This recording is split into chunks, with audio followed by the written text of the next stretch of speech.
You're going to have one more homework assignment this semester. I'll post it later this afternoon. Homework number 8 will be due the Wednesday after Thanksgiving. So this last homework assignment is going to include fixed growth, which we're talking about today. It's also going to have some material related to disinfection of wastewater, some questions having to do with sludge. And so that'll be due the Wednesday after Thanksgiving. And then the week after Thanksgiving, if all goes well, we're going to be spending some time in modeling and simulation with some software. So that should be interesting. Today we're going to talk about both trickling filters and rotating biological contactors. So any questions on the announcements before we get into that? So let's review trickling filters. In secondary treatment, our objective is to remove BOD, to remove this organic material which would cause a reduction in dissolved oxygen if it gets into a receiving body like a stream or a lake or even the ocean. And so it follows primary treatment, it follows preliminary treatment. Preliminary treatment is maybe measures at the source that we're trying to control grease that goes in, we're trying to reduce infiltration and inflow. Preliminary treatment could also include grit removal or flow equalization. And then primary treatment is just that first clarifier, which is removing any sludge that will easily settle to the bottom of the tank before treatment, removing any kind of grease and scum that floats to the top. And now in secondary treatment, if we've got a trickling filter, we're replacing the aeration basin with a fixed media that we're going to sprinkle the water over. And the advantage of something like this is it can be far more energy efficient if you've got the suitable hydraulics and the suitable temperatures for it. And the reason why it can be more energy efficient is that you can have natural venting of the air that's going to cause dissolved oxygen to get into the trickling filter. Whereas in the case of activated sludge, we have to pump air, and it's really electricity intensive to ventilate the aeration basin. Here, there can be natural ventilation because this rock media has air just naturally circulating. It's not completely full of water.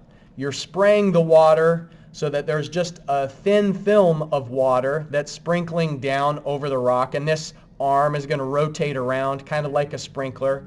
And so sometimes they'll put some supplementary fans at the bottom of this to force even more air up through the bottom, but sometimes that's not necessary. And especially if you consider the fact that the water itself can help to do the rotation of this arm, that there's very limited electricity use for a trickling filter. So if you've got moderate temperatures and you've got the land available for it, trickling filters can be a nice way to remove BOD. It can be rock that's utilized or synthetic media, which has even more specific surface area. And I think the recorded video that I provided in Friday's class talks about this idea that in 1 cubic meter of volume, you can have many, many cubic meters of surface area. And the smaller the media is, the more surface area per unit volume you're going to have. But then the problem with having, too small of a surface area is that, like if you used sand, the water couldn't trickle downward fast enough for there to be the voids that have some air and some water. So there's kind of a lower limit to the smallest particle size that can be used for a trickling filter. But the advantage of using the synthetic media, in addition to even having higher specific surface areas, is that you can make the trickling filter taller because they weigh less and there's not going to be quite as much load on the bottom of the circular filter if it's really tall. Some of the things that we can control as a designer would be the shape of the filter, and how much BOD is removed is a function of the concentration. We've talked about this before, that the microorganisms will use BOD more quickly when the concentrations are high. And that's why when we were talking about plug flow reactor configurations for aeration basins, I mentioned that a plug flow is going to be much more efficient than a completely mixed flow reactor, because in a completely mixed flow reactor, all of the water has the same concentration of BOD as the effluent. Whereas in the case of a plug flow reactor, as the water is just barely entering the reactor, the concentration is high.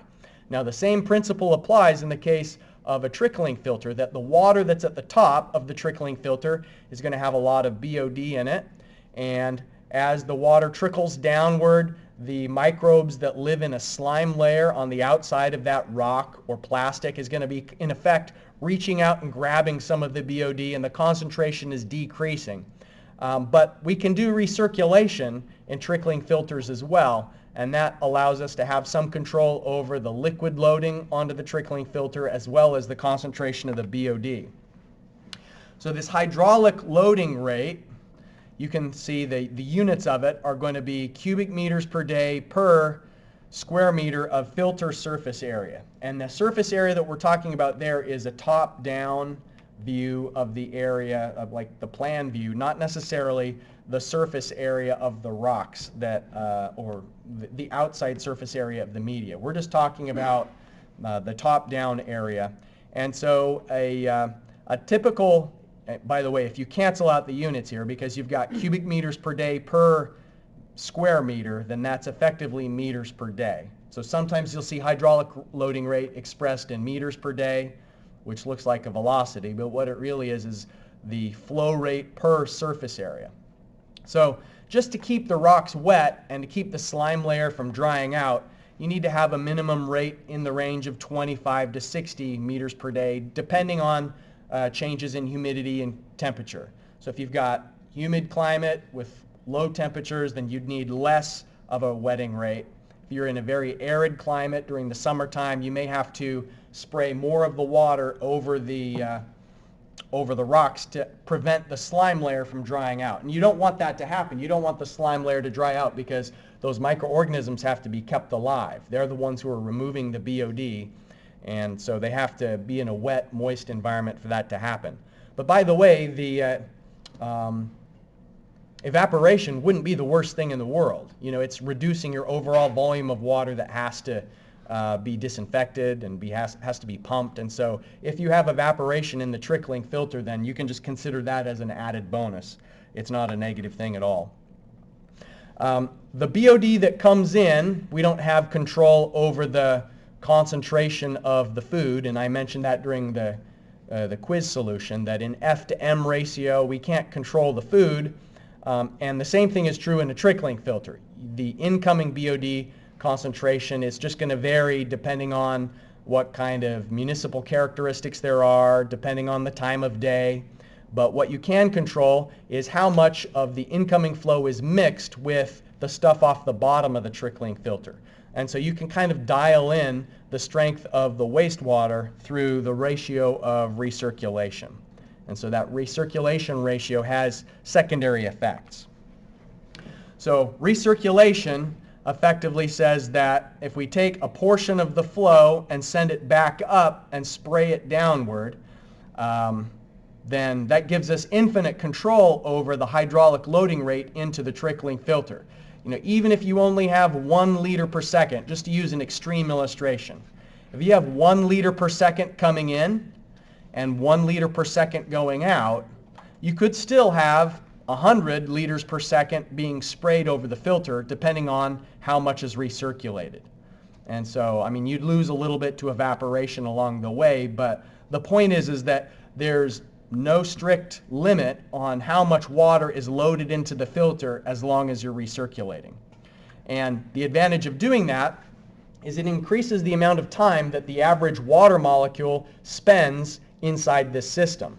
Because if you were just to have a single pass with no recirculation, then a drop of water is going to trickle downward, and gravity is drawing it through the media, and then when it gets to the bottom, it took however long it took for the liquid to fall down through through the media. But if you need to have more time for the BOD to be completely removed by the microorganisms, the way that you can control the contact time is by sending the water through for another pass. So this is also a way to deal with the daily variation in flow rate and the daily variation in strength. It also, recirculation, increases the dissolved oxygen in the liquid because you're sending it through what's effectively an aerator. And that's a positive thing. If you can discharge water to a stream that has plenty of dissolved oxygen in it, then it's kind of making up for the fact that there's going to be a little bit of BOD left over when you discharge the water. So it's bad to discharge a water that not only has BOD but also has a low DO. And so if you can reduce the BOD and increase the dissolved oxygen, which is what this does, then that's a favorable treatment. Mm-hmm. Aside from economics, would there be a reason to not want to have a higher DO? Like, would there be an upper limit to what you want? Nope, nope. I mean, the maximum dissolved oxygen you can have is 16 milligrams per liter, and that varies based on temperature. Cold water can hold 16 milligrams per liter of oxygen, but there's no disadvantage of giving it plenty.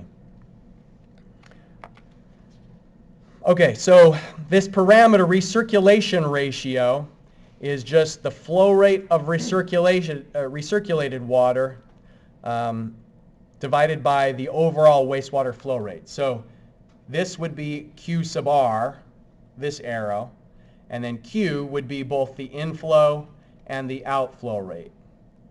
So when we look at the design equations, there's going to be this other term called a recirculation factor, which is a little bit of an empirical massaging of the idea of recirculation. But the recirculation ratio is obvious enough, and it's very simple. So if you have 5 cubic meters per minute that's being recirculated and 1 cubic meter per minute that's entering the reactor, then you'd simply have a recirculation ratio of 5 to 1. Now, in addition to recirculating, sometimes you'll also have filters that are working in parallel or in series. And so this diagram is showing a primary clarifier, which the supernatant, the stuff that's coming off the top of the primary clarifier that's not the sludge, so just the water portion of it is what we send into the trickling filter. Of course, the sludge doesn't go to the trickling filter. The sludge goes to a sludge digester, thickener. But what would go in is you can see that this is splitting the flow. So this first plastic media tower is, the flow is being split. So that means that these two trickling filters that have the plastic media are operating in parallel. So half of the flow goes to one of them, half of the flow goes to the other. And there's recycle within that first stage. And then the water that comes off the bottom of the trickling filter is going to have some of the slime that sloughs off from the rock or the plastic. And so there are going to be things that need to be clarified. So this intermediate clarifier, what you're doing is you're trying to separate the water from the sloughed off microbes that eventually, when the slime layer gets thick enough, it can't retain its adhesion to the rock or the plastic, and so it'll just slough off. And so that's what comes to the bottom of the intermediate clarifier.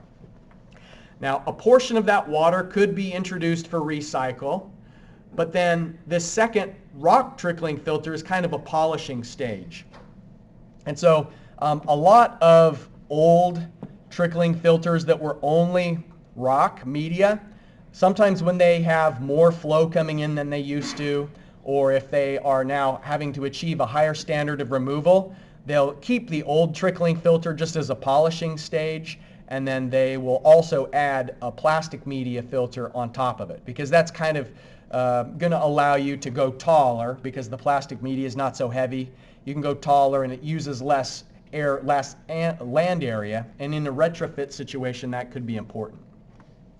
So here's the design equations. These are really empirical. You notice that we've got just factors with kind of fitting coefficients built in here, this 4.12. The units on the left-hand side and the units on the right-hand side, they don't match up because this is not a dimensionally homogeneous equation. This is just curve fitting where they did observations with different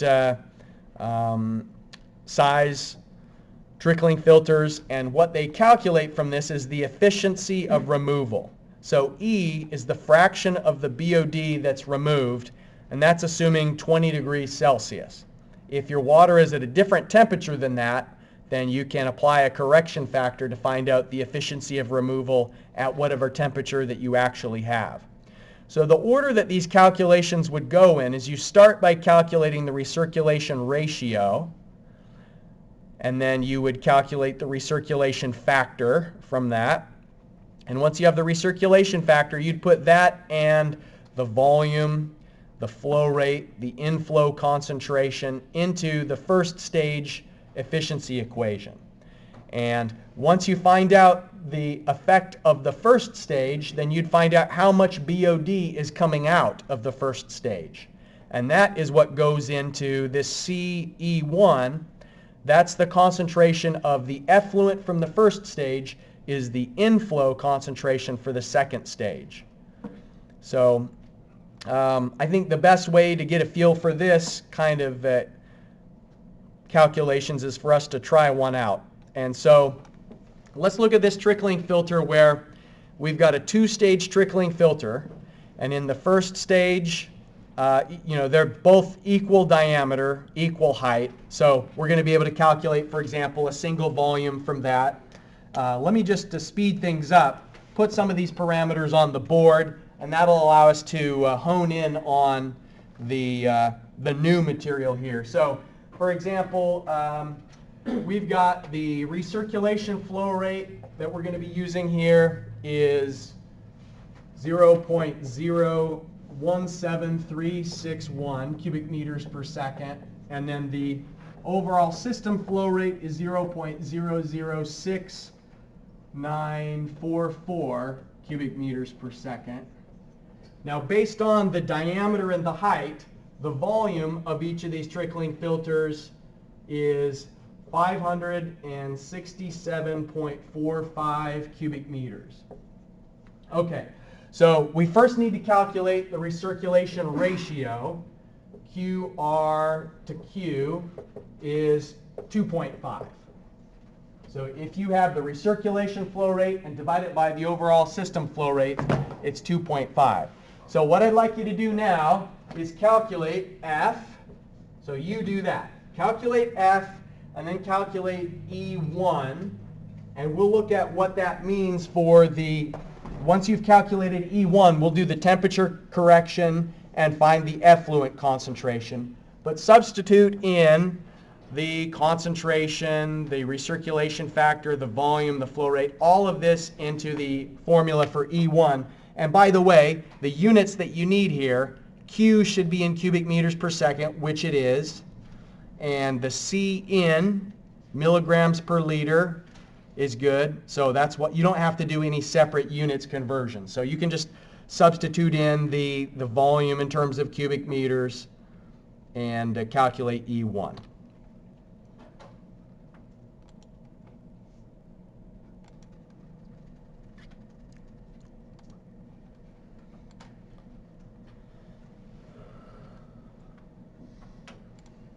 Okay, so we've got some trickling filter. We know the volume of it, 567 cubic meters.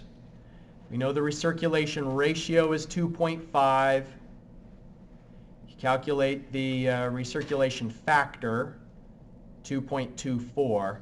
And so then what is going to be the efficiency of removal from the first stage? It should be removing 89.14% of the BOD if it was operating at 20 degrees Celsius. Now it's not, so we're going to have to make a correction for the temperature that it is actually operating at.